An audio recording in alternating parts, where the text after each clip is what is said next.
날개는 1936년 조강에 발표된 이상의 단편 소설입니다. 일제 식민지 시대를 배경으로 의식의 흐름 기법을 사용한 것으로 유명합니다. 나는 일제강점기에 무기력하게 살아야 했던 1930년대 지식인의 삶을 대변합니다. 나의 무기력한 삶과 고독, 삶과 자아가 분열된 내면의식을 의식의 흐름 기법으로 보여주고 있습니다. 아내에게 의지하는 삶과 혼란스러운 의식상태, 아내의 방과 격리된 방, 외출과 날개에 대한 환각 등 상징적 요소를 통해 현대인의 소외되고 분열된 자의식을 보여주고 있습니다. 이상의 본명은 김혜경이며 일제강점기 작가입니다. 친부모로부터 떨어진 이상은 분리불안과 동일시의 붕괴를 체험하게 됩니다. 1930년 등단 후 약 7년 동안 다수의 시, 소설, 수필 등을 집필하였습니다. 그의 초현실주의적 작품 활동은 한국 근대문학이 국제적, 선진적 사조에 합류하는 데 지대한 공연을 하였습니다. 대표적 작품으로는 날개, 지주회사, 종생기, 권태, 슬픈 이야기, 신락원 등이 있습니다. 날개 작품 속으로 떠나보겠습니다.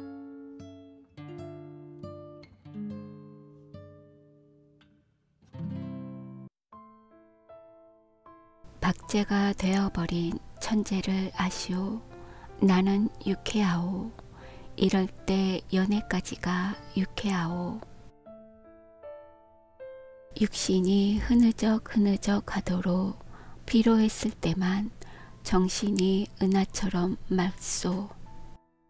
니코틴이 내 횃배 앓는 백석으로 스미면 머릿속에 을에 백지가 준비되는 법이오.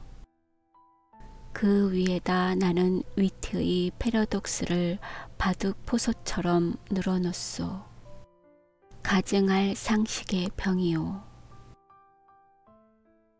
나는 또 여인과 생활을 설계하오. 연애 기법에 마저 서먹서먹해진 지성의 극치를 흘깃 좀 들여다본 일이 있는, 말하자면 일종의 정신분일자 말이오. 이런 여인의 반, 그것은 온갖 것의 반이오. 만을 영수하는 생활을 설계한다는 말이오. 그런 생활 속에 한 발만 들여놓고 흡사 두 개의 태양처럼 마주 쳐다보면서 낄낄거리는 것이오. 나는 아마 어지간히 인생의 재행이 싱거워서 견딜 수가 없게끔 되고만 모양이오. 굿바이.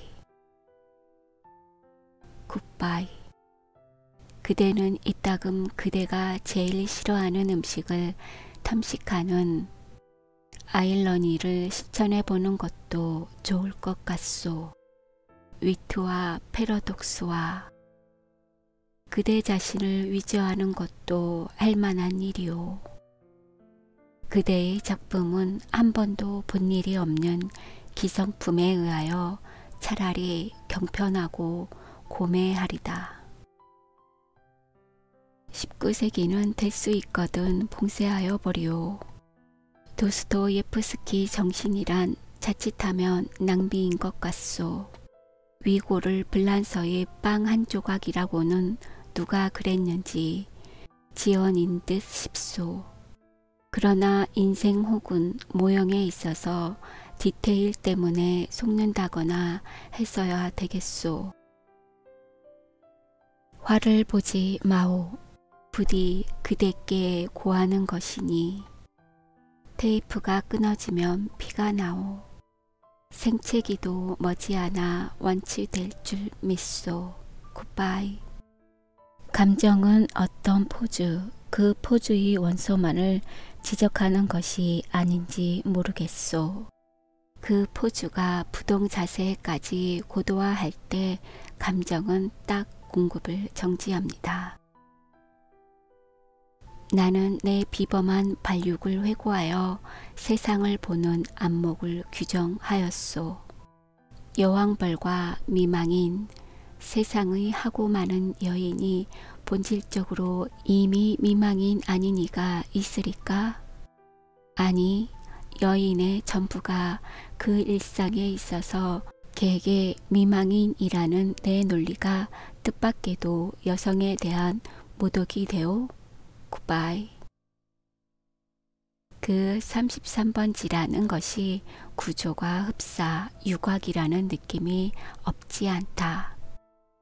한 번지에 18가구가 쭉 어깨를 맞대고 늘어서서 창호가 똑같고 아궁지 모양이 똑같다. 게다가 각 가구에 사는 사람들이 송이송이 꽃과 같이 젊다. 해가 들지 않는다. 해가 드는 것을 그들이 모른 채 하는 까닭이다. 턱살 밑에다 철줄을 매고 얼룩진 이부자리를 널어 말린다는 핑계로 미닫이에 해가 드는 것을 막아버린다. 침침한 방 안에서 낮잠을 잔다. 그들은 밤에는 잠을 자지 않나? 알 수 없다. 나는 밤이나 낮이나 잠만 자느라고 그런 것은 알 길이 없다. 33번지 18가구의 낮은 참 조용하다. 조용한 것은 나뿐이다. 어둑어둑하면 그들은 이부자리를 걷어들인다. 정등불이 켜진 뒤의 18가구는 낮보다 훨씬 화려하다. 저물도록 미닫이 여닫는 소리가 잦다. 바빠진다. 여러 가지 내음새가 나기 시작한다. 비웃 굽는네, 당고 돌았네, 뜸을네, 비웃네. 그러나 이런 것들보다도 그들의 문패가 제일로 고개를 끄덕이게 하는 것이다. 이 18가구를 대표하는 대문이라는 것이 일각이 져서 외따로 떨어지기는 했으나 있다. 그러나 그것은 한 번도 다친 일이 없는 한길이나 마찬가지 대문인 것이다. 온갖 장사치들은 하루 가운데 어느 시간에라도 이 대문을 통하여 드나들 수가 있는 것이다. 이네들은 문간에서 두부를 사는 것이다. 이렇게 생긴 33번지 대문에 그들 18가구의 문패를 몰아다 붙이는 것은 의미가 없다. 그들은 어느 사이엔가 각 미닫이 위 백인당이니 길상당이니 써붙인 한 곁에다 문패를 붙이는 풍속을 가져버렸다. 내 방 미닫이 한 곁에 칼표 딱지를 4대다 낸 것만 한네. 아니, 내 아내의 명함이 붙어 있는 것도 이 풍속을 쫓는 것이 아닐 수 없다. 나는 그러나 그들의 아무와도 놀지 않는다. 놀지 않을 뿐만 아니라 인사도 않는다. 나는 내 아내와 인사하는 외에 누구와도 인사하고 싶지 않았다. 내 아내 외에 다른 사람과 인사를 하거나 놀거나 하는 것은 아내의 낯을 보아 좋지 않는 일인 것만 같이 생각이 들었기 때문이다. 나는 이만큼까지 내 아내를 소중히 생각한 것이다. 내가 이렇게까지 내 아내를 소중히 생각한 까닭은 이 33번지 18가구 가운데서 내 아내의 명함처럼 제일 작고 제일 아름다운 것을 안 까닭이다. 18가구의 각기 별러들은 송이송이 꽃들 가운데서도 내 아내는 특히 아름다운 한떨기 꽃으로 이 함석 지붕 및 볕 안 드는 지역에서 어디까지든지 찬란하였다. 따라서 그런 한떨기 꽃을 지키고, 아니 그 꽃에 매달려 사는 나라는 존재가 도무지 형연할 수 없는 거북살스러운 존재가 아닐 수 없었던 것은 물론이다. 나는 어디까지든지 내 방이 집이 아니다. 집은 없다. 마음에 들었다. 방 안의 기호는 내 체온을 위하여 쾌적하였고 방 안의 침침한 정도가 또한 내 알력을 위하여 쾌적하였다. 나는 내 방 이상의 서늘한 방도 또 따뜻한 방도 희망하지는 않았다. 이 이상으로 밝거나 이 이상으로 아늑한 방을 원하지는 않는다. 내 방은 나 하나를 위하여 요만한 정도를 꾸준히 지키는 것 같아 늘 내 방에 감사하였고 나는 또 이런 방을 위하여 이 세상에 태어난 것만 같아서 즐거웠다. 그러나 이것은 행복이라든가 불행이라든가 하는 것을 계산하는 것은 아니었다. 말하자면 나는 내가 행복되다고도 생각할 필요가 없었고 그렇다고 불행하다고도 생각할 필요가 없었다. 그냥 그날그날을 그저 까닭없이 펀둥펀둥 게으르게만 있으면 만사는 그만이었던 것이다. 내 몸과 마음에 옷처럼 잘 맞는 방 속에서 뒹굴면서 축 처져 있는 것은 행복이니 불행이니 하는 그런 세속적인 계산을 떠나 가장 편리하고 안일한 말하자면 절대적인 상태인 것이다. 나는 이런 상태가 좋았다.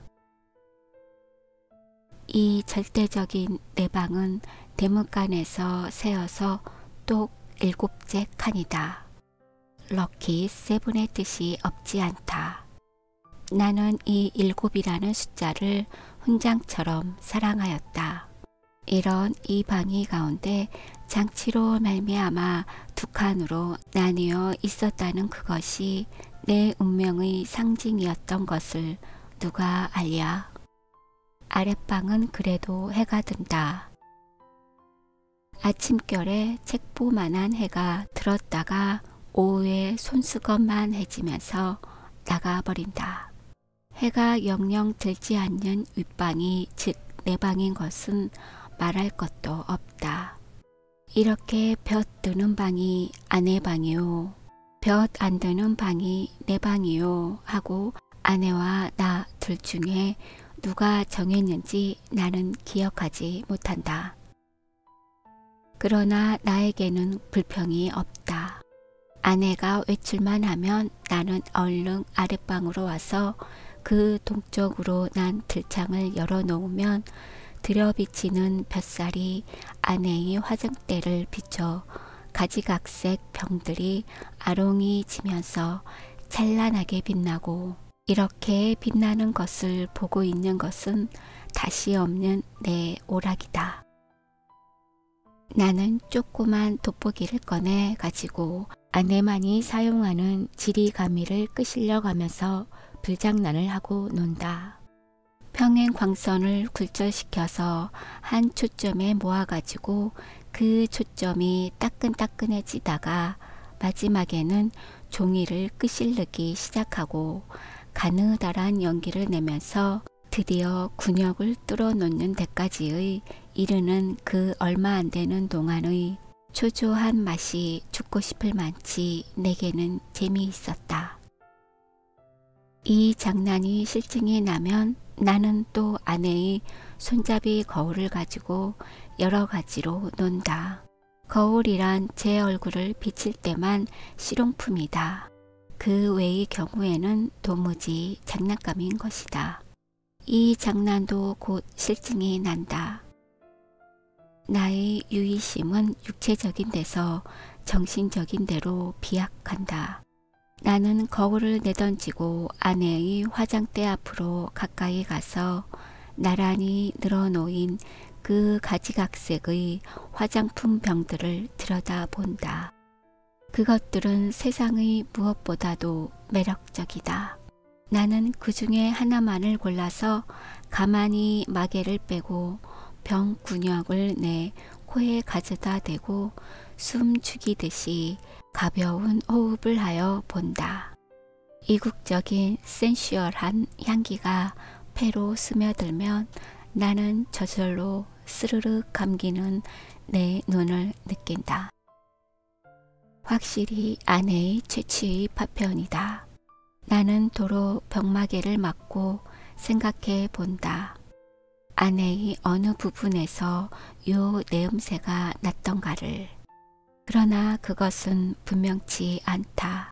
왜 아내의 치치는 여기 늘어서는 가지각색 향기의 합계일 것이니까. 아내의 방은 늘 화려하였다. 내 방이 벽에 못한 게 꽂히지 않는 소박한 것과 반대로 아내 방에는 천장 밑으로 쫙 돌려 못이 박히고 못마다 화려한 아내의 치마와 저고리가 걸렸다. 여러 가지 무늬가 보기 좋다. 나는 그 여러 조각의 치마에서 늘 아내의 동체와 그 동체가 될 수 있는 여러 가지 포즈를 영상하고 연상하면서 내 마음은 늘 점잖지 못하다. 그렇건만 나에게는 옷이 없었다. 아내는 내게는 옷을 주지 않았다. 입고 있는 코듀로이 양복 한 벌이 내 자리 옷이었고 통상복과 나들이 옷을 겸한 것이었다. 그리고 하이네크의 스웨터가 한 조각 사철을 통한 내 레이다. 그것들은 하나같이 다 빛이 검다. 그것은 내 짐작 같아서는 즉 빨래를 댈 수 있는 데까지 하지 않아도 보기 싫지 않도록 하기 위한 것이 아닌가 한다. 나는 허리와 두 가랑이 세 군데에다 고무밴드가 끼어있는 부드러운 사루마다를 입고 그리고 아무 소리 없이 잘 놀았다. 어느덧 손수건만해졌던 볕이 나갔는데 아내는 외출해서 돌아오지 않는다. 나는 요만 일에도 좀 피곤하였고 또 아내가 돌아오기 전에 내 방으로 가 있어야 될 것을 생각하고 그만 내 방으로 건너간다. 내 방은 침침하다. 나는 이불을 뒤집어 쓰고 낮잠을 잔다. 한 번도 거둔 일이 없는 내 이부자리는 내 몸뚱이 일부분처럼 내게는 참 반갑다. 잠은 잘 오는 적도 있다. 그러나 또 전신이 까짓까짓하면서 영 잠이 오지 않는 적도 있다. 그런 때는 아무 제목으로나 하나를 골라서 연구하였다. 나는 내 좀 축축한 이불 속에서 참 여러 가지 발명도 하였고 논문도 많이 썼다. 시도 많이 지었다. 그러나 그것들은 내가 잠이 드는 것과 동시에 내 방에 담겨서 철철 넘치는 그 흐늑흐늑한 공기에다 비누처럼 풀어져서 온데간데 없고 한잠 자고 깨인 나는 속이 무명 헝겊이나 메밀 껍질로 띵띵 찬 한 덩어리 베개와도 같은 한 벌 신경이었을 뿐이고 하였다. 그러기에 나는 빈대가 무엇보다도 싫었다. 그러나 내 방에서는 겨울에도 몇 마리씩의 빈대가 그치지 않고 나왔다. 내게 근심이 있었다면 오직 이 빈대를 미워하는 근심일 것이다. 나는 빈대에게 물려서 가려운 자리를 피가 나도록 긁었다. 쓰라리다. 그것은 그윽한 쾌감에 틀림없었다. 나는 홍건히 잠이 든다. 나는 그러나 그런 이불 속의 사색 생활에서도 적극적인 것을 궁리하는 법이 없다. 내게는 그럴 필요가 대체 없었다. 만일 내가 그런 좀 적극적인 것을 궁리에 내었을 경우에 나는 반드시 내 아내와 의논하여야 할 것이고, 그러면 반드시 나는 아내에게 꾸지람을 들을 것이고, 나는 꾸지람이 무서웠다기보다도 성가셨다. 내가 제법 한 사람의 사회인의 자격으로 일을 해보는 것도, 아내에게 사설 듣는 것도 나는 가장 게으른 동물처럼 게으른 것이 좋았다. 될 수만 있으면 이 무의미한 인간의 탈을 벗어버리고도 싶었다. 나에게는 인간 사회가 스스로웠다. 생활이 스스로웠다. 모두가 서먹서먹할 뿐이었다. 아내는 하루에 2번 세수를 한다. 나는 하루 한 번도 세수를 하지 않는다. 나는 밤중 3시나 4시 해서 변소에 갔다. 달이 밝은 밤에는 한참씩 마당에 우두커니 섰다가 들어오곤 한다. 그러니까 나는 이 18가구의 아무와도 얼굴이 마주치는 일이 거의 없다. 그러면서도 나는 이 18가구의 젊은 여인의 얼굴들을 거반 다 기억하고 있었다. 그들은 하나같이 내 아내만 못하였다. 11시쯤에서 하는 아내의 첫 번 세수는 좀 간단하다. 그러나 저녁 7시쯤에서 하는 2번째 세수는 손이 많이 간다. 아내는 낮에보다도 밤에 더 좋고 깨끗한 옷을 입는다. 그리고 낮에도 외출하고 밤에도 외출하였다. 아내에게 직업이 있었던가? 나는 아내의 직업이 무엇인지 알 수 없다. 만일 아내에게 직업이 없었다면 같이 직업이 없는 나처럼 외출할 필요가 생기지 않을 것인데, 아내는 외출한다. 외출할 뿐만 아니라 내객이 많다. 아내에게 내객이 많은 날은 온종일 내 방에서 이불을 쓰고 누워 있어야만 된다. 불장난도 못한다. 화장품 내음새도 못 맡는다. 그런 날은 나는 의식적으로 우울해 하였다. 그러면 아내는 나에게 돈을 준다. 50점짜리 은하다. 나는 그것이 좋았다. 그러나 그것을 무엇에 써야 좋을지 몰라서 늘 머리맡에 던져두고 한 것이 어느 결에 모여서 꽤 많아졌다. 어느 날 이것을 본 아내는 금고처럼 생긴 벙어리를 사다 준다. 나는 한 푼씩 한 푼씩 그 속에 넣고 열쇠는 아내가 가져갔다. 그 후에도 나는 더러 은하를 그 벙어리에 넣는 것을 기억한다. 그리고 나는 게을렀다. 얼마 후 아내의 머리 쪽에 보지 못하던 눈깔잠이 하나 여드름처럼 돋았던 것은 바로 그 금고용 벙어리의 무게가 가벼워졌다는 증거일까? 그러나 나는 드디어 머리맡에 놓았던 그 벙어리에 손을 대지 않고 말았다. 내 게으름은 그런 것에 내 주의를 환기시키기도 싫었다. 아내에게 내객이 있는 날은 이불 속으로 암만 깊이 들어가도 비 오는 날만큼 잠이 잘 오지 않았다. 나는 그런 때 아내에게는 왜 늘 돈이 있나, 왜 돈이 많은가를 연구했다. 내객들은 장치 저쪽에 내가 있는 것을 모르나 보다. 내 아내와 나도 좀 하기 어려운 농을 아주 서슴지 않고 쉽게 해내던지는 것이다. 그러나 내 아내를 가운데로 서너 사람의 내객들은 늘 비교적 점잖았다고 볼 수 있는 것이 자정이 좀 지나면 을에 돌아들 같다. 그들 가운데는 퍽 교양이 옅은 자도 있는 듯 싶었는데 그런 자는 보통 음식을 사다 먹고 논다. 그래서 보충을 하고 대체로 무사하였다. 나는 우선 내 아내의 직업이 무엇인가를 연구하기에 착수하였으나 좁은 시야와 부족한 지식으로는 이것을 알아내기 힘이 든다. 나는 끝끝내 내 아내의 직업이 무엇인가를 모르고 말려나 보다.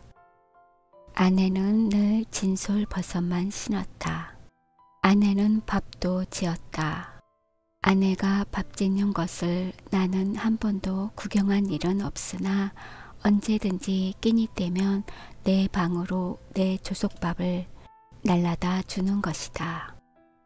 우리 집에는 나와 내 아내 외의 다른 사람은 아무도 없다. 이 밥은 분명히 아내가 손수 지었음에 틀림없다. 그러나 아내는 한 번도 나를 자기 방으로 부른 일이 없다. 나는 늘 윗방에서 나 혼자서 밥을 먹고 잠을 잤다. 밥은 너무 맛이 없었다. 반찬이 너무 엉성하였다. 나는 닭이나 강아지처럼 말없이 주는 모이를 넙죽넙죽 받아먹기는 했으나 내심 야속하게 생각한 적도 덜어 없지 않다. 나는 안색이 여지없이 창백해가면서 말라들어갔다. 나날이 눈에 보이듯이 기운이 줄어들어갔다. 영양 부족으로 하여 몸뚱이 곳곳이 뼈가 불쑥불쑥 내어 밀었다. 하룻밤 사이에도 수십 차를 돌려 눕지 않고는 여기저기가 베겨서 나는 베겨낼 수가 없었다.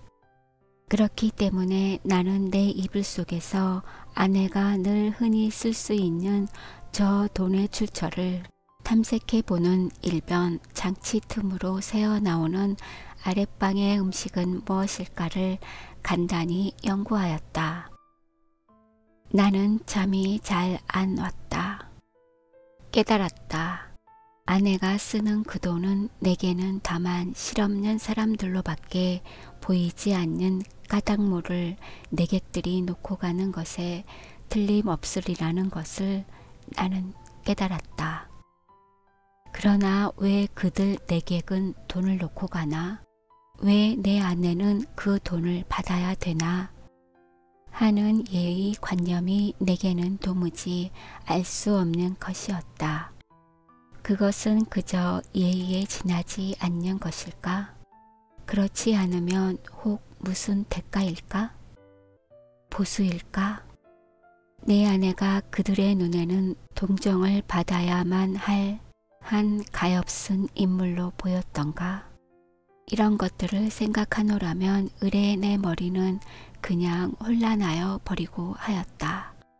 잠들기 전에 획득했다는 결론이 오직 불쾌하다는 것뿐이었으면서도 나는 그런 것을 아내에게 물어보거나 한 일이 참 한 번도 없다.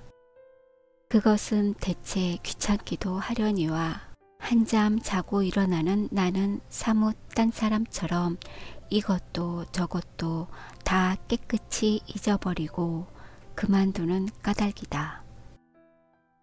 내객들이 돌아가고 혹 밤 외출해서 돌아오고 하면 아내는 경편한 것으로 옷을 바꾸어 입고 내 방으로 나를 찾아온다. 그리고 이불을 들치고 내 귀에는 영 생동생동한 몇 마디 말로 나를 위로하려 든다.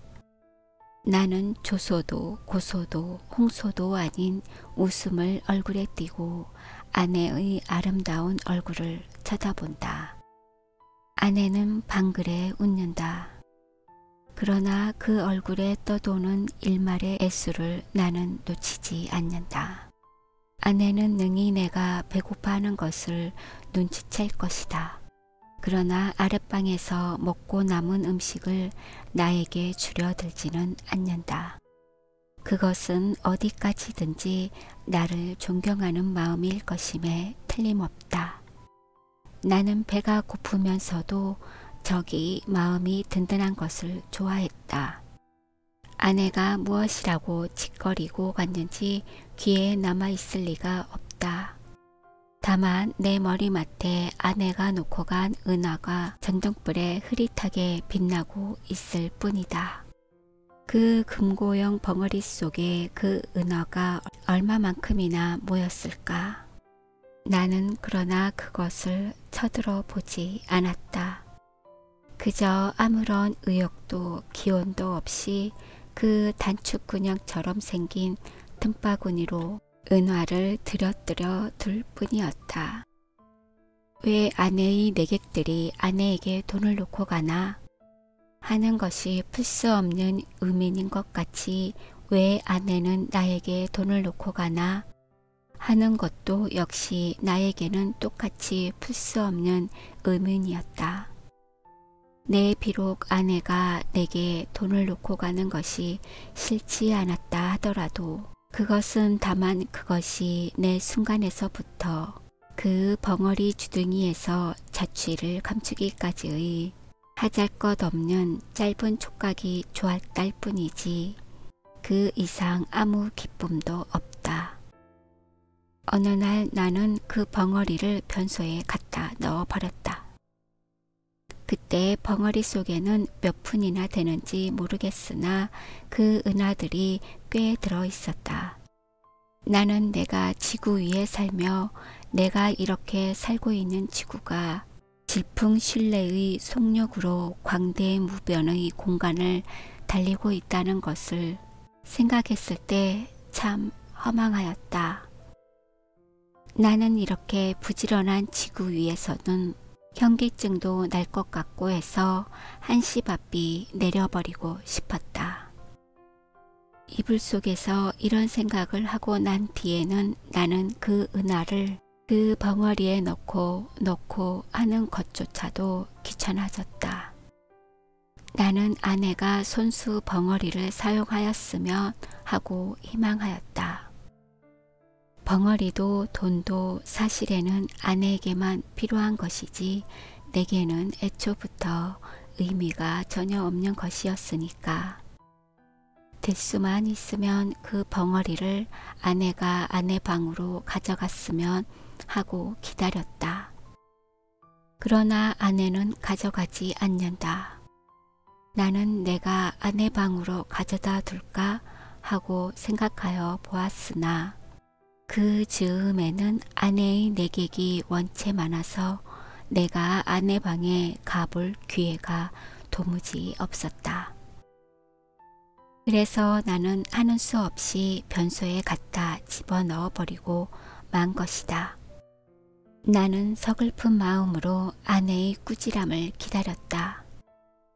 그러나 아내는 끝내 아무 말도 나에게 묻지도 하지도 않았다. 않았을 뿐 아니라 여전히 돈은 돈대로 내 머리맡에 놓고 가지 않나? 내 머리맡에는 어느덧 은화가 꽤 많이 모였다.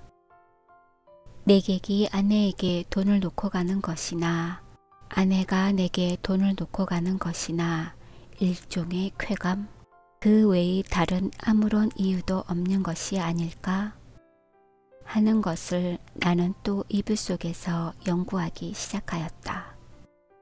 그러나 그것은 이불 속의 연구로는 알 길이 없었다. 쾌감 하고 나는 뜻밖에도 이 문제에 대해서만 흥미를 느꼈다. 아내는 물론 나를 늘 감금하여 두다시피 하여 왔다. 내게 불평이 있을 리 없다. 그런 중에서 나는 그 쾌감이라는 것의 유무를 체험하고 싶다. 나는 아내의 밤 외출 틈을 타서 밖으로 나왔다. 나는 거리에서 잊어버리지 않고 가지고 나온 은화를 지폐로 바꾼다. 5원이나 된다.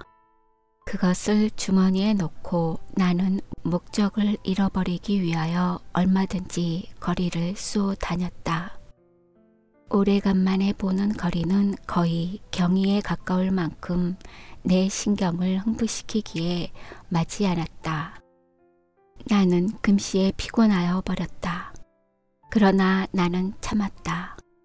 그리고 밤이 이슥하도록 까닭을 잊어버린 채 이거리 저거리로 지향 없이 헤매었다. 돈은 물론 한 푼도 쓰지 않았다. 돈을 쓸 아무 엄두도 나서지 않았다. 나는 벌써 돈을 쓰는 기능을 완전히 상실한 것 같았다. 나는 과연 피로를 더 이상 견디기가 어려웠다. 나는 가까스로 내 집을 찾았다. 나는 내 방으로 가려면 아내 방을 통과하지 아니하면 안 될 것을 알고 아내에게 내객이 있나 없나를 걱정하면서 미닫이 앞에서 좀 거북살스럽게 기침을 한번 했더니 이것은 참 또 너무 암상스럽게 미닫이가 열리면서 아내의 얼굴과 그 등 뒤에 낯설은 남자의 얼굴이 이쪽을 내다보는 것이다. 나는 벼랑간 내어 쏟아지는 불빛에 눈이 부셔서 좀 머뭇머뭇했다. 나는 아내의 눈초리를 못 본 것은 아니다. 그러나 나는 모른 채 하는 수밖에 없었다. 왜? 나는 어쨌든 아내의 방을 통과하지 아니하면 안 되니까. 나는 이불을 뒤집었었다. 무엇보다도 다리가 아파서 견딜 수가 없었다. 이불 속에서는 가슴이 울렁거리면서 암만 해도 까무라칠 것만 같았다. 걸을 때는 몰랐더니 숨이 차다. 등에서 식은땀이 쭉 내배인다. 나는 외출한 것을 후회하였다. 이런 피로를 잊고 어서 잠이 들었으면 좋았다. 한참 잘 자고 싶었다. 얼마 동안이나 비스듬히 엎드려 있었더니 차츰차츰 뚝딱거리는 가슴 동기가 가라앉는다. 그만해도 우선 살 것 같았다. 나는 몸을 돌쳐 반드시 천장을 향하여 눕고 쭉 다리를 뻗었다. 그러나 또다시 가슴의 동기를 피할 수 없게 되었다. 아랫방에서 아내와 그 남자의 내 귀에도 들리지 않을 만큼 옅은 목소리로 소곤거리는 기척이 장지 틈으로 전하여 왔던 것이다. 청각을 더 예민하게 하기 위하여 나는 눈을 떴다. 그리고 숨을 죽였다. 그러나 그때는 벌써 아내와 남자는 앉았던 자리를 툭툭 털며 일어섰고 일어서면서 옷과 모자 쓰는 기척이 나는 듯 하더니 이어 미닫이가 열리고 구두 뒤축 소리가 나고 그리고 뜰에 내려서는 소리가 쿵 하고 나면서 뒤를 따르는 아내의 고무신 소리가 두어 발자국 찍찍 나고 사뿐사뿐 나나 하는 사이에 두 사람의 발소리가 대문간 쪽으로 사라졌다. 나는 아내의 이런 태도를 본 일이 없다. 아내는 어떤 사람과도 결코 소곤거리는 법이 없다. 나는 윗방에서 이불을 쓰고 누웠는 동안에는 혹 술이 취해서 혀가 잘 돌아가지 않는 내객들의 담화는 덜어 놓치는 수가 있어도 아내의 높지도 낮지도 않는 말소리는 일찍이 한마디도 놓쳐본 일이 없다. 덜어 내 귀에 거슬리는 소리가 있어도 나는 그것이 태어난 목소리로 내 귀에 들렸다는 이유로 충분히 안심이 되었다. 그렇던 아내의 이런 태도는 필시 그 속에 여간하지 않는 사정이 있는 듯싶이 생각이 되고 내 마음은 좀 서운했으나 그러나 그보다도 나는 좀 너무 피곤해서 오늘만은 이불 속에서 아무것도 영구치 않기로 굳게 결심하고 잠을 기다렸다.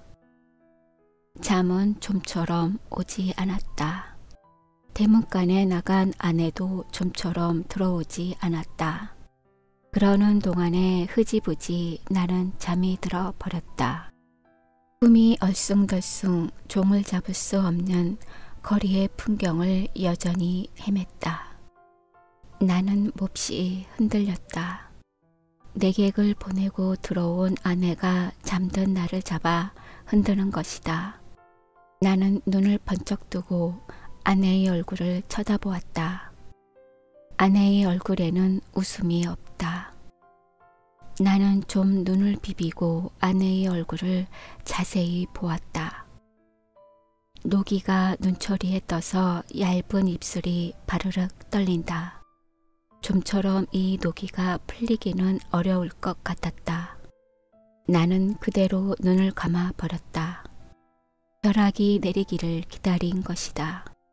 그러나 새근하고 숨소리가 나면서 푸시시 아내의 치맛자락 소리가 나고 장지가 여닫히며 아내는 아내 방으로 들어갔다. 나는 다시 몸을 덜쳐 이불을 뒤집어 쓰고는 개구리처럼 엎드려서 배가 고픈 가운데에도 오늘 밤의 외출을 또 한 번 후회하였다. 나는 이불 속에서 아내에게 사죄하였다. 그것은 내 오해라고. 나는 사실 밤이 퍽이나 이슥한 줄만 알았던 것이다. 그것이 내 말 맞다나 자정 전인 줄은 나는 정말이지 꿈에도 몰랐다. 내 말 맞다나 나는 너무 피곤하였었다. 오래간만에 나는 너무 많이 걸은 것이 잘못이다. 내 잘못이라면 잘못은 그것밖에 없다. 외출은 왜 하였더냐고? 나는 그 머리맡에 저절로 모인 5원 돈을 아무에게라도 좋으니 주어보고 싶었던 것이다. 그뿐이다. 그러나 그것도 내 잘못이라면 나는 그렇게 알겠다. 나는 후회하고 있지 않나? 내가 그 5원 돈을 써버릴 수가 있었던들 나는 자정 안에 집에 돌아올 수 없었을 것이다. 그러나 거리는 너무 복잡하였고 사람은 너무도 들끓었다. 나는 어느 사람을 붙들고 그 5원 돈을 내어 주어야 할지 갈피를 잡을 수가 없었다. 그러는 동안에 나는 여지없이 피곤해 버리고 말았던 것이다. 나는 무엇보다도 좀 쉬고 싶었다. 눕고 싶었다. 그래서 나는 하는 수 없이 집으로 돌아온 것이다. 내 짐작 같아서는 밤이 어지간히 늦은 줄만 알았는데 그것이 불행히도 자정 전이었다는 것은 참 안 된 일이다. 미안한 일이다. 나는 얼마든지 사죄하여도 좋다. 그러나 종시 아내의 오해를 풀지 못하였다. 하면 내가 이렇게까지 사죄하는 보람은 그럼 어디 있나? 한심하였다. 1시간 동안을 나는 이렇게 초조하게 굴지 않으면 안 되었다. 나는 이불을 휙 젖혀버리고 일어나서 장지를 열고 아내 방으로 비칠비칠 달려갔던 것이다. 내게는 거의 의식이라는 것이 없었다. 나는 아내 이불 위에 엎드러지면서 바지 포켓 속에서 그 돈 5원을 꺼내 아내 손에 쥐어준 것을 간신히 기억할 뿐이다. 이튿날 잠이 깨었을 때 나는 내 아내 방 안에 이불 속에 있었다. 이것이 33번지에서 살기 시작한 이래 내가 아내 방에서 잔 맨 처음이었다. 해가 들창에 훨씬 높았는데 아내는 외출하고 벌써 내 곁에 있지는 않다. 아니, 아내는 어쩌녁 내가 의식을 잃는 동안에 외출한 것인지도 모른다. 그러나 나는 그런 것을 조사하고 싶지 않았다. 다만 전신이 찌뿌드드한 것이 손가락 하나 꼼짝할 힘조차 없었다. 잭보보다 좀 작은 면적의 볕이 눈이 부시다. 그 속에서 수없는 먼지가 흡사 미생물처럼 난무한다. 코가 칵 막히는 것 같다. 나는 다시 눈을 감고 이불을 푹 뒤집어 쓰고 낮잠을 자기에 착수하였다. 그러나 코를 스치는 아내의 취치는 꽤 도발적이었다. 나는 몸을 여러 번 비비고면서 아내의 화장대에 늘어선 그 가지각색 화장품 병들과 그 병들의 마개를 뽑았을 때 풍기던 내 음새를 더듬느라고 좀처럼 잠은 들지 않는 것을 어찌 하는 수도 없었다. 견디다 못하여 나는 그만 이불을 걷어차고 벌떡 일어나서 내 방으로 갔다. 내 방에는 다 식어 빠진 내 끼니가 가지런히 놓여 있는 것이다. 아내는 내 모이를 여기다 주고 나간 것이다. 나는 우선 배가 고팠다. 한 숟갈을 입에 떠 넣었을 때 그 촉감은 참 너무도 냉회와 같이 싸늘하였다. 나는 숟갈을 놓고 내 이불 속으로 들어갔다. 하룻밤을 비어때린 내 이부자리는 여전히 반갑게 나를 맞아준다. 나는 내 이불을 뒤집어 쓰고 이번에는 참 늘어지게 한잠 잤다. 잘. 내가 잠을 깨인 것은 전등이 켜진 뒤다. 그러나 아내는 아직도 돌아오지 않았나 보다.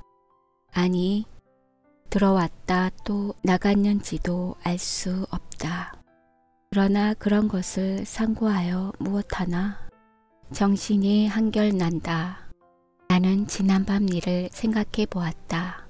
그 돈 5원을 아내 손에 쥐어주고 넘어졌을 때에 느낄 수 있었던 쾌감을 나는 무엇이라고 설명할 수가 없었다.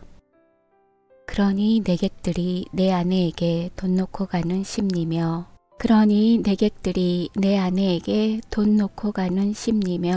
내 아내가 내게 돈 놓고 가는 심리의 비밀을 나는 알아낸 것 같아서 여간 즐거운 것이 아니다.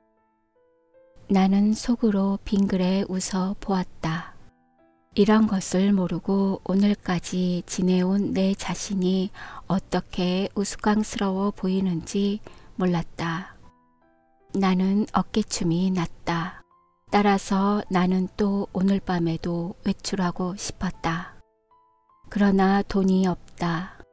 나는 어쩌녁에 그 돈 5원을 한꺼번에 아내에게 주어버린 것을 후회하였다. 또 그 벙어리를 변소에 갖다 쳐넣어 버린 것을 후회하였다. 나는 실없이 실망하면서 습관처럼 그 돈 5원이 들어있던 내 바지 포켓에 손을 넣어 한번 휘둘러 보았다. 뜻밖에도 내 손에 쥐어지는 것이 있었다. 2원밖에 없다.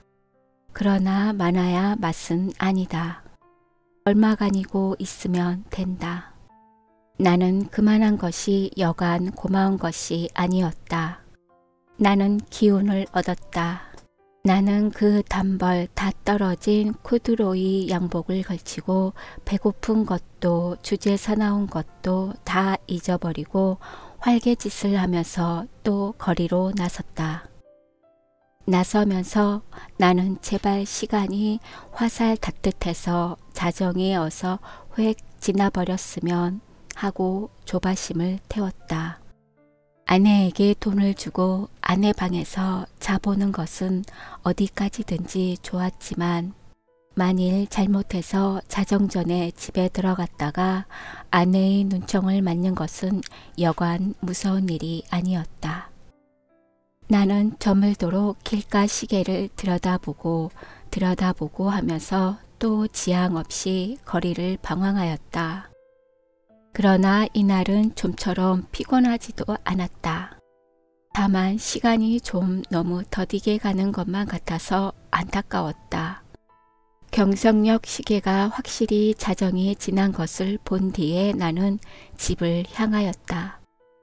그날은 그 일각 대문에서 아내와 아내의 남자가 이야기하고 섰는 것을 만났다. 나는 모른 채 하고 두 사람 곁을 지나서 내 방으로 들어갔다. 뒤이어 아내도 들어왔다. 와서는 이 밤중에 평생 안 하던 쓰레질을 하는 것이다. 조금 있다가 아내가 눕는 기척을 엿듣자마자 나는 또 장지를 열고 아내 방으로 가서 그 돈 2원을 아내 손에 덥석 쥐어주고 그리고 하여간 그 2원을 오늘 밤에도 쓰지 않고 도로 가져온 것이 참 이상하다는 듯이 아내는 내 얼굴을 몇 번이고 엿보고 아내는 드디어 아무 말도 없이 나를 자기 방에 재워주었다. 나는 이 기쁨을 세상의 무엇과도 바꾸고 싶지는 않았다. 나는 편히 잘 잤다. 이튿날도 내가 잠이 깨었을 때는 아내는 보이지 않았다. 나는 또 내 방으로 가서 피곤한 몸이 낮잠을 잤다. 내가 아내에게 흔들려 깨었을 때는 역시 불이 들어온 뒤였다. 아내는 자기 방으로 나를 오라는 것이다. 이런 일은 또 처음이다. 아내는 끊임없이 얼굴에 미소를 띠고 내 팔을 이끄는 것이다. 나는 이런 아내의 태도 이면에 앵간치 않는 음모가 숨어 있지나 안녕가 하고 저기 불안을 느끼지 않을 수 없었다. 나는 아내가 하자는 대로 아내 방으로 끌려갔다. 아내 방에는 저녁 밥상이 조촐하게 차려져 있는 것이다. 생각하여 보면 나는 이틀을 굶었다. 나는 지금 배고픈 것까지도 긴가민가 잊어버리고 얼음얼음하던 차다. 나는 생각하였다. 이 최후의 만찬을 먹고 나자마자 벼락이 내려도 나는 차라리 후회하지 않을 것을. 사실 나는 인간 세상이 너무나 심심해서 못 견디겠던 차다. 모든 일이 성가시고 귀찮았으나 그러나 불의의 재난이라는 것은 즐겁다. 나는 마음을 턱 놓고 조용히 아내와 마주 앉아 이 해괴한 저녁밥을 먹었다. 우리 부부는 이야기하는 법이 없었다. 밥을 먹은 뒤에도 나는 말이 없이 그냥 부스스 일어나서 내 방으로 건너가 버렸다. 아내는 나를 붙잡지 않았다. 나는 벽에 기대어 앉아서 담배를 한 대 피워 물고 그리고 벼락이 떨어질 테거든 어서 떨어져라 하고 기다렸다. 5분, 10분. 그러나 벼락은 내리지 않았다. 긴장이 차츰 늘어지기 시작한다. 나는 어느덧 오늘 밤에도 외출할 것을 생각하고 돈이 있었으면 하고 생각하고 있었다. 그러나 돈은 확실히 없다. 오늘은 외출하여도 나중에 올 무슨 기쁨이 있나. 나는 앞이 그냥 아득하였다. 나는 화가 나서 이불을 뒤집어 쓰고 이리 뒹굴 저리 뒹굴 굴렀다. 금시 먹은 밥이 목으로 자꾸 침으로 올라온다. 메스꺼웠다. 하늘에서 얼마라도 좋으니 왜 지폐가 소나피처럼 퍼붓지 않나? 그것이 그저 한없이 야속하고 슬펐다. 나는 이렇게밖에 돈을 구하는 아무런 방법도 알지는 못했다. 나는 이불 속에서 좀 울었나 보다. 돈이 왜 없느냐면서 그랬더니 아내가 또 내 방해를 왔다. 나는 깜짝 놀라 아마 이제서야 벼락이 내리려나 보다 하고 숨을 죽이고 두꺼비 모양으로 엎드려 있었다. 그러나 떨어진 입을 새어 나오는 아내의 말소리는 참 부드러웠다. 정다웠다. 아내는 내가 왜 우는지를 안다는 것이다. 돈이 없어서 그러는 게 아니냔다. 나는 실없이 깜짝 놀랐다. 어떻게 저렇게 사람의 속을 환하게 들여다보는구 해서 나는 한편으로 슬그머니 겁도 안 나는 것은 아니었으나 저렇게 말하는 것을 보면 아마 내게 돈을 줄 생각이 있나 보다. 만일 그렇다면 오죽이나 좋은 일일까. 나는 이불 속에 똘똘 말린 채 고개도 들지 않고 아내의 다음 거동을 기다리고 있으니까 예쏘 하고 내 머리맡에 내려뜨리는 것은 그 가뿐한 음량으로 보아 지폐임에 틀림없었다. 그리고 내 귀에다 대고 오늘 일랑 어제보다도 좀 더 늦게 들어와도 좋다고 속삭이는 것이다. 그것은 어렵지 않다. 우선 그 돈이 무엇보다도 고맙고 반가웠다. 어쨌든 나섰다. 나는 좀 야맹증이다. 그래서 될 수 있는 대로 밝은 거리로 골라서 돌아다니기로 했다. 그리고는 경성역일 2등 대합실 한곁 티룸에 들렀다. 그것은 내게는 큰 발견이었다. 거기는 우선 아무도 아는 사람이 안 온다. 설사 왔다가도 나는 날마다 여기 와서 시간을 보내리라 속으로 생각하여 두었다. 제일 여기 시계가 어느 시계보다도 정확하리라는 것이 좋았다. 섣불러 서투른 시계를 보고 그것을 믿고 시간 전에 집에 돌아갔다가 큰 코를 다쳐서는 안 된다. 나는 한 박스에 아무것도 없는 것과 마주 앉아서 잘 끓는 커피를 마셨다. 총총한 가운데 여객들은 그래도 한 잔 커피가 즐거운가 보다. 얼렁얼렁 마시고 뭘 좀 생각하는 것 같이 담벼락도 좀 쳐다보고 하다가 곧 나가버린다. 서글프다. 그러나 내게는 이 서글픈 분위기가 거리의 티룸들이 그 거추장스러운 분위기보다는 절실하고 마음에 들었다. 이따금 들리는 날카로운 혹은 우렁찬 기적소리가 모차르트보다도 더 가깝다. 나는 메뉴에 적힌 몇 가지 안 되는 음식 이름을 치 읽고 내리 읽고 여러 번 읽었다. 그것들은 아물아물한 것이 어딘가 내 어렸을 때 동무들 이름과 비슷한 데가 있었다. 거기서 얼마나 내가 오래 앉았는지 정신이 오락가락하는 중에 객이 슬며시 뜸해지면서 이 구석 저 구석 걷어치우기 시작하는 것을 보면 아마 닫을 시간이 된 모양이다. 11시가 좀 지났구나. 여기도 결코 내 안주의 곳이 아니구나. 어디 가서 자정을 넘길까? 두루 걱정을 하면서 나는 밖으로 나섰다. 비가 온다. 빗발이 제법 굵은 것이 우비도 우산도 없는 나를 고생을 시킬 작정이다. 그렇다고 이런 괴이한 풍모를 차리고 이 홀에서 어물어물하는 수도 없고 에이 비를 맞으면 맞았지 하고 나는 그냥 나서버렸다. 대단히 선선해서 견딜 수가 없다. 코드로이 옷이 젖기 시작하더니 나중에는 속속들이 스며들면서 처덕거린다. 비를 맞아가면서도 견딜 수 있는 데까지 거리를 돌아다녀서 시간을 보내려 하였으나 이제는 선선해서 이 이상은 더 견딜 수가 없다. 오한이 자꾸 일어나면서 이가 딱딱 맞부딪는다. 나는 걸음을 제치면서 생각하였다. 오늘 같은 굳은 날도 아내에게 내객이 있으려고. 없겠지 하는 생각이 드는 것이다. 집으로 가야겠다. 아내에게 불행히 내객이 있거든 내 사정을 하리라.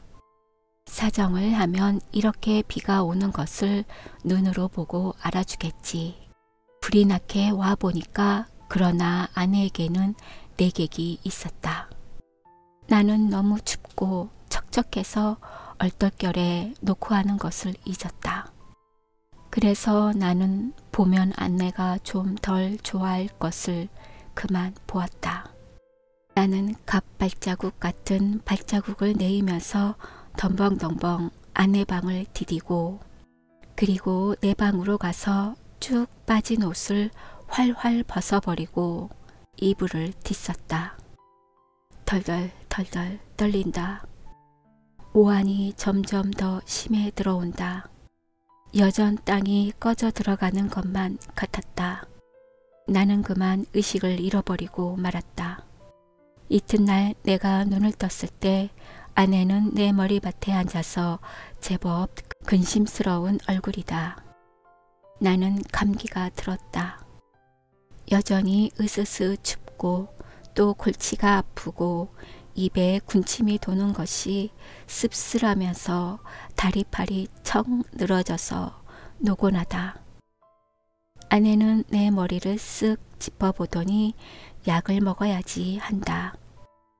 아내 손이 이마에 선뜻한 것을 보면 신혈이 어지간한 모양인데 약을 먹는다면 해열제를 먹어야지 하고 속생각을 하자니까 아내는 따뜻한 물에 하양 전제약 4개를 준다. 이것을 먹고 한장 푹 자고 나면 괜찮다는 것이다.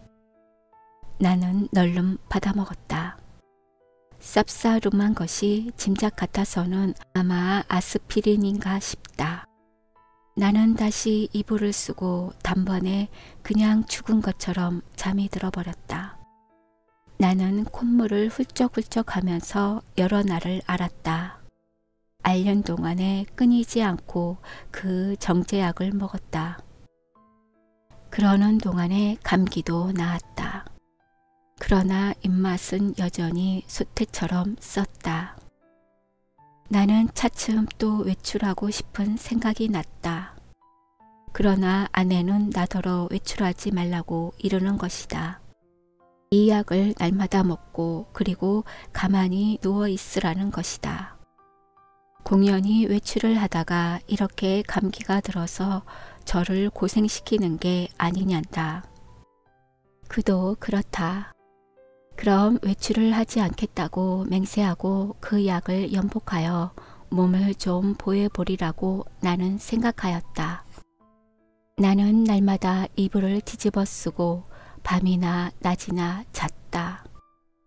유난스럽게 밤이나 낮이나 졸려서 견딜 수가 없는 것이다. 나는 이렇게 잠이 자꾸만 오는 것은 내가 훨씬 몸이 튼튼해진 증거라고 굳게 믿었다. 나는 아마 한 달이나 이렇게 지냈나 보다. 내 머리와 수염이 좀 너무 자라서 후뜻해서 견딜 수가 없어서 내 거울을 좀 보리라고 아내가 외출한 틈을 타서 나는 아내 방으로 가서 아내의 화장대 앞에 앉아보았다. 상당하다. 수염과 머리가 참 산란하였다. 오늘은 이발을 좀 하리라고 생각하고 겸사겸사 그 화장품 병들 마개를 뽑고 이것저것 맡아보았다. 한동안 잊어버렸던 향기 가운데서는 몸이 베베 꼬일 것 같은 채취가 전해 나왔다. 나는 아내의 이름을 속으로만 한번 불러보았다. 연심이 하고 오래간만에 돋보기 장난도 하였다. 거울 장난도 하였다. 창에 든 볕이 여간 따뜻한 것이 아니었다. 생각하면 5월이 아니냐. 나는 커다랗게 기지개를 한번 켜보고 아내 베개를 내려 베고 벌떡 자빠져서는 이렇게도 편안하고 즐거운 세월을 하느님께 흠식 자랑하여 주고 싶었다. 나는 참 세상에 아무 것과도 교섭을 가지지 않는다.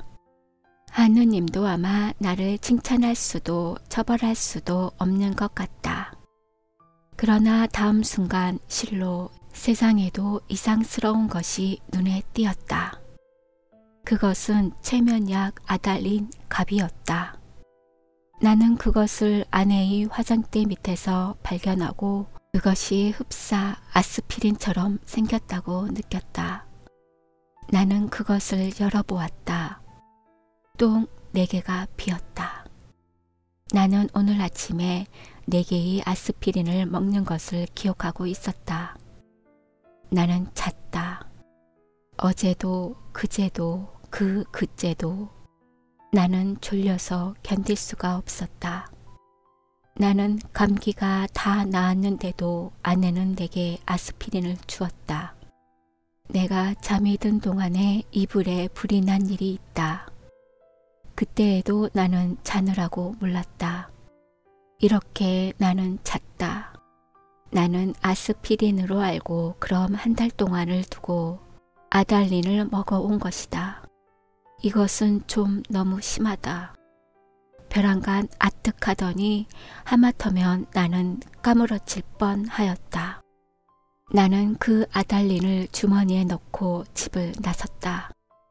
그리고 산을 찾아 올라갔다. 인간 세상에 아무것도 보기가 싫었던 것이다. 걸으면서 나는 아무쪼록 아내에 관계되는 일은 생각하지 않도록 노력하였다. 길에서 까무러치기 쉬우니까다. 나는 어디라도 양지가 바른 자리를 하나 골라 자리를 잡아가지고 서서히 아내에 관하여서 연구할 작정이었다. 나는 길가에 한창 핀 구경도 못한 징개나리꽃, 종달새, 돌멩이도 새끼를 까는 이야기 이런 것만 생각하였다. 다행히 길가에서 나는 졸도하지 않았다. 거기에는 벤치가 있었다. 나는 거기 정자하고 그리고 그 아스피린과 아달린에 관하여 연구하였다. 그러나 머리가 도무지 혼란하여 생각이 체계를 이루지 않는다. 단 5분이 못 가서 나는 그만 귀찮은 생각이 번쩍 들면서 심술이 났다. 나는 주머니에서 가지고 온 아달린을 꺼내 남은 6개를 한꺼번에 질겅질겅 씹어 먹어버렸다. 맛이 익살막다. 그리고 나서 나는 그 벤치 위에 가로 기다랗게 누웠다. 무슨 생각으로 내가 그따위 짓을 했나? 알 수가 없다. 그저 그러고 싶었다. 나는 개서 그냥 깊이 잠이 들었다. 잠결에도 바위 틈을 흐르는 물소리가 졸졸하고 귀에 언제까지나 어렴풋이 들려왔다. 내가 잠을 깨었을 때는 날이 환히 밝은 뒤다. 나는 거기서 일주야를 잔 것이다. 풍경이 그냥 노랗게 보인다. 그 속에서도 나는 번개처럼 아스피린과 아달린이 생각났다. 아스피린, 아달린, 아스피린, 아달린, 마르크스, 메서스, 마도로스, 아스피린, 아달린. 아내는 한 달 동안 아달린을 아스피린이라고 속이고 내게 먹였다. 그것은 아내 방에서 아달린 값이 발견된 것으로 미루어 증거가 너무나 확실하다. 무슨 목적으로 아내는 나를 밤이나 낮이나 재워야만 됐나? 나를 밤이나 낮이나 재워놓고 그리고 아내는 내가 자는 동안에 무슨 짓을 했나? 나를 조금씩 죽이려던 것일까? 그러나 또 생각하여 보면 내가 한 달을 두고 먹어온 것은 아스피린이었는지도 모른다. 아내가 무슨 근심이 되는 일이 있어서 밤이면 잠이 잘 오지 않아서 정작 아내가 아달린을 사용한 것이나 아닌지, 그렇다면 나는 참 미안하다. 나는 아내에게 이렇게 큰 의혹을 가졌다는 것이 참 안 됐다. 나는 그래서 불이 나게 거기서 내려왔다. 아랫도리가 회회 내어 저이면서 어찔어찔한 것을 나는 겨우 집을 향하여 걸었다. 8시 가까이였다. 나는 내 잘못된 생각을 죄다 일러바치고 아내에게 사죄하려는 것이다. 나는 너무 급해서 그만 또 말을 잊어버렸다. 그랬더니 이건 참 너무 큰일 났다. 나는 내 눈으로는 절대로 보아서는 안 될 것을 그만 딱 보아버리고 만 것이다.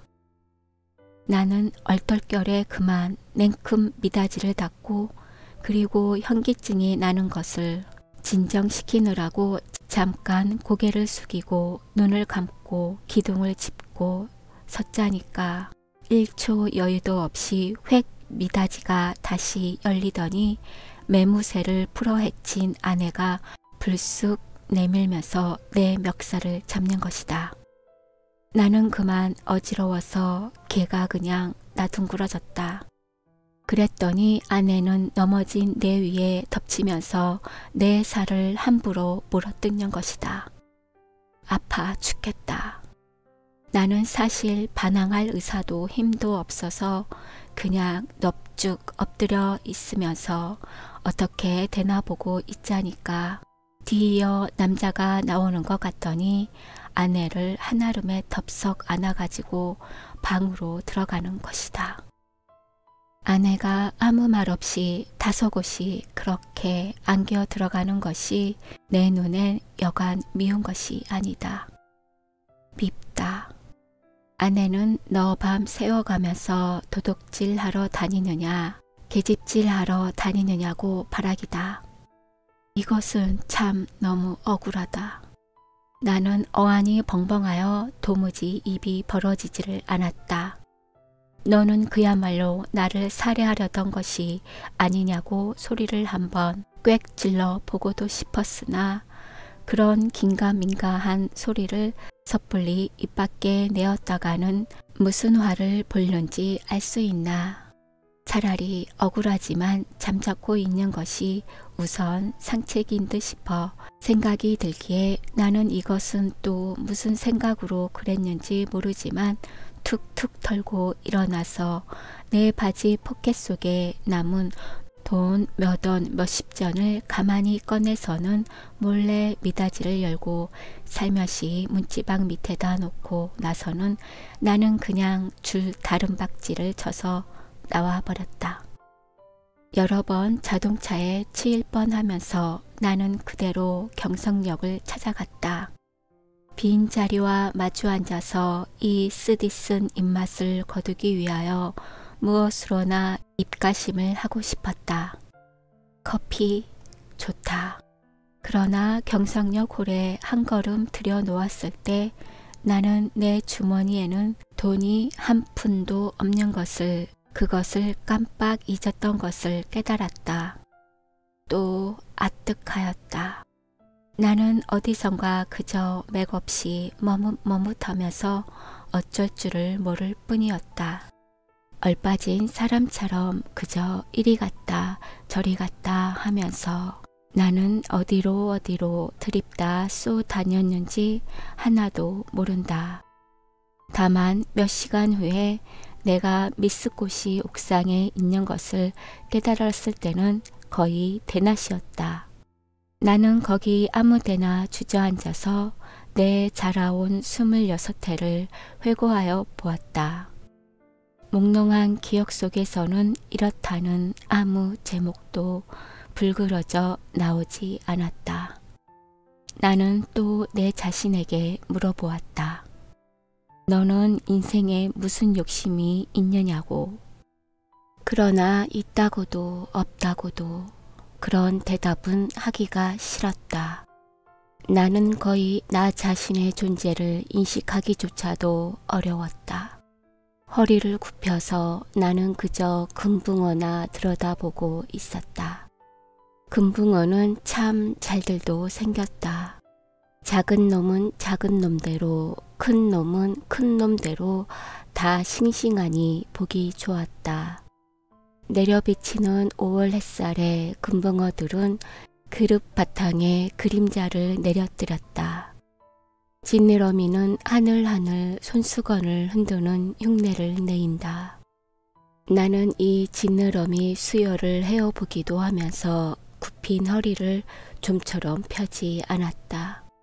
등허리가 따뜻하다. 나는 또 회탁의 거리를 내려다 보았다. 거기서는 피곤한 생활이 똑 금붕어 지느러미처럼 흐느흐느 허비적거렸다. 눈에 보이지 않는 끈적끈적한 줄에 엉켜서 헤어나지들을 못한다. 나는 피로와 공복 때문에 무너져 들어가는 몸뚱이를 끌고 그 회탁의 거리 속으로 섞여 들어가지 않는 수도 없다 생각하였다. 나서서 나는 또 문득 생각하여 보았다. 이 발길이 지금 어디로 향하여 가는 것인가를. 그때 내 눈앞에는 아내의 모가지가 벼락처럼 내려 떨어졌다. 아스피린과 아달린, 우리들은 서로 오해하고 있느니라. 설마 아내가 아스피린 대신에 아달린의 정량을 나에게 먹여왔을까? 나는 그것을 믿을 수는 없다. 아내가 대체 그런 까닭이 없을 것이니. 그러면 나는 날밤을 새면서 도적질을 계집질을 하였나? 정말이지 아니다. 우리 부부는 숙명적으로 발이 맞지 않는 절름발이인 것이다. 내가 아내나 제 거동에 로직을 붙일 필요는 없다. 변해할 필요도 없다. 사실은 사실대로, 오해는 오해대로 그저 끝없이 발을 절뚝거리면서 세상을 걸어가면 되는 것이다. 그렇지 않을까? 그러나 나는 이 발길이 아내에게로 돌아가야 옳은가? 이것만은 분간하기가 좀 어려웠다. 가야 하나? 그럼 어디로 가나? 이때 뚜 하고 정오 사이렌이 울었다. 사람들은 모두 내 활개를 펴고 닭처럼 푸드덕거리는 것 같고 온갖 유리와 강철과 대리석과 지폐와 잉크가 부글부글 끓고 수선을 떨고 하는 것 같은 찰나. 그야말로 현란을 극한 정오다. 나는 불현듯이 겨드랑이가 가렵다. 아하, 그것은 내 인공의 날개가 돋았던 자국이다. 오늘은 없는 이 날개, 머릿속에서는 희망과 야심에 말소된 페이지가 딕셔너리 넘어가듯 번뜩였다. 나는 걷던 걸음을 멈추고 그리고 어디 한번 이렇게 외쳐보고 싶었다. 날개야, 다시 돋아라. 날자, 날자, 날자. 한 번만 더 날자꾸나. 한 번만 더 날아보자꾸나.